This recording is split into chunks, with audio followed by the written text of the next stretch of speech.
O Livro dos Espíritos, Allan Kardec. Materialismo. Por que os anatomistas, os fisiologistas e, em geral, os que se aprofundam nas ciências naturais são frequentemente levados ao materialismo? O fisiologista refere tudo ao que vê. O orgulho dos homens, que tudo creem saber, não admitindo que alguma coisa possa ultrapassar o seu entendimento. Sua própria ciência os torna presunçosos. Pensam que a natureza nada lhes pode ocultar. Não é estranho que o materialismo seja uma consequência de estudos que deveriam, ao contrário, mostrar ao homem a superioridade da inteligência que governa o mundo? Deve-se concluir que esses estudos são perigosos? Não é verdade que o materialismo seja uma consequência desses estudos. É o homem que deles tira uma falsa consequência, pois ele pode abusar de tudo, mesmo das melhores coisas. O nada, aliás, os apavora mais do que eles se permitem aparentar. E os espíritos fortes são quase sempre mais fanfarrões do que valentes. A maior parte deles são materialistas, porque não dispõem de nada para preencher o vazio. Diante desse abismo que se abre ante eles, mostrai-lhes uma tábua de salvação, e a ela se agarrarão ansiosamente. Por uma aberração de inteligência, há pessoas que não veem nos seres orgânicos nada mais que a ação da matéria, e a esta atribuem todos os nossos atos. Não veem no corpo humano senão a máquina elétrica. Estudaram o mecanismo da vida apenas no funcionamento dos órgãos. Viram-na extinguir-se, muitas vezes pela ruptura de um fio, e nada mais perceberam além desse fio. Procuraram descobrir o que estava e como não encontraram mais do que a matéria inerte, não viram a alma escapar-se e nem puderam pegá-la. Concluíram que tudo estava nas propriedades da matéria e que, portanto, após a morte, o pensamento se reduz ao nada. Triste consequência se assim fosse, porque então o bem e o mal não teriam sentido. O homem estaria certo ao não pensar senão em si mesmo e ao colocar acima de tudo a satisfação dos prazeres materiais. Os laços sociais estariam rompidos e os mais santos afetos destruídos para sempre. Felizmente, essas ideias estão longe de ser generalizadas. Pode-se mesmo dizer que estão muito circunscritas, não constituindo mais do que opiniões individuais, porque em parte alguma foram erigidas em doutrina. Uma sociedade fundada sobre essa base traria em si mesma os germes da dissolução e os seus membros se despedaçariam entre si como animais ferozes. O homem tem instintivamente a convicção de que tudo não se acaba para ele com a vida. Tem horror ao nada, e é em vão que se obstina contra a ideia da vida futura. E quando chega o momento supremo, são poucos os que não perguntam o que deles vai ser, porque a ideia de deixar a vida para sempre tem qualquer coisa de pungente. Quem poderia, com efeito, encarar com indiferença uma separação absoluta, eterna de tudo que ama?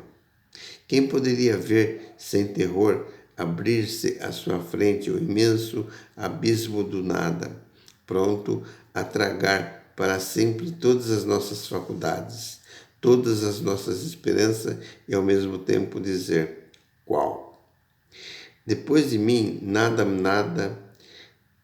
mais que o nada. Tudo se acaba sem apelo. Mas alguns dias e a minha lembrança se apagará da memória dos que sobrevivem a mim. Dentro em breve, nenhum traço haverá de minha passagem pela terra. O próprio bem que eu fiz será esquecido pelos ingratos a quem servi. E nada para compensar tudo isso, nenhuma perspectiva, a não ser a do meu corpo devorado pelos vermes.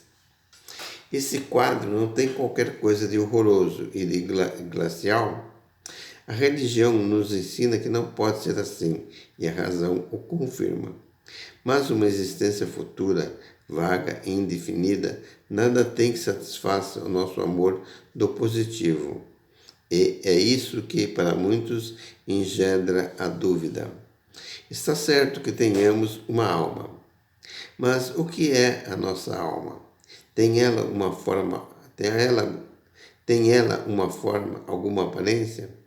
É um ser limitado ou indefinido?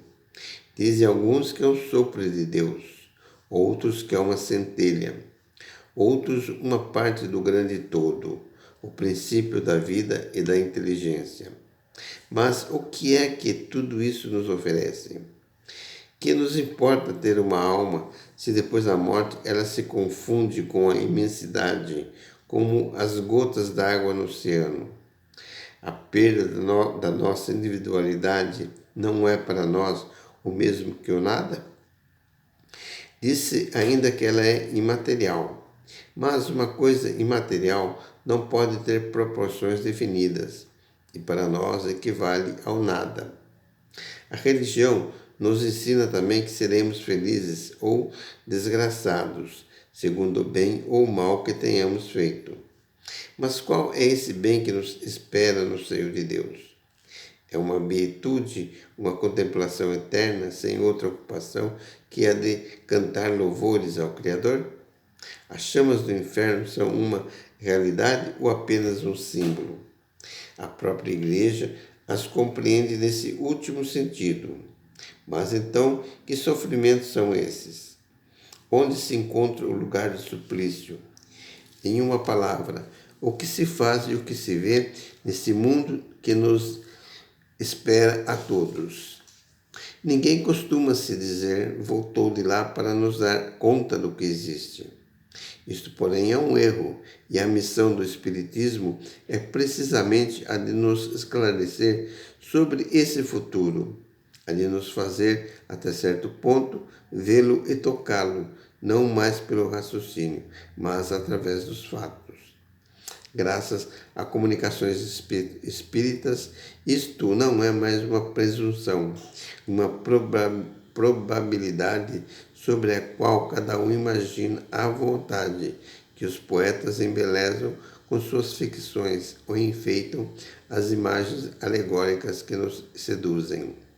É a realidade que nos mostra a sua face, porque são os próprios seres do além-túmulo que nos vêm contar a nossa situação, dizer-nos o que fazem, permitem-nos assistir, por assim dizer, a todas as peripécias da sua nova vida, e por esse meio nos mostram a sorte inevitável que nos está reservada, segundo os nossos méritos ou os nossos delitos. Há nisso alguma coisa de antirreligioso? Bem, pelo contrário, pois os incrédulos assim encontram a fé, e os tíbios uma renovação do fervor e de confiança.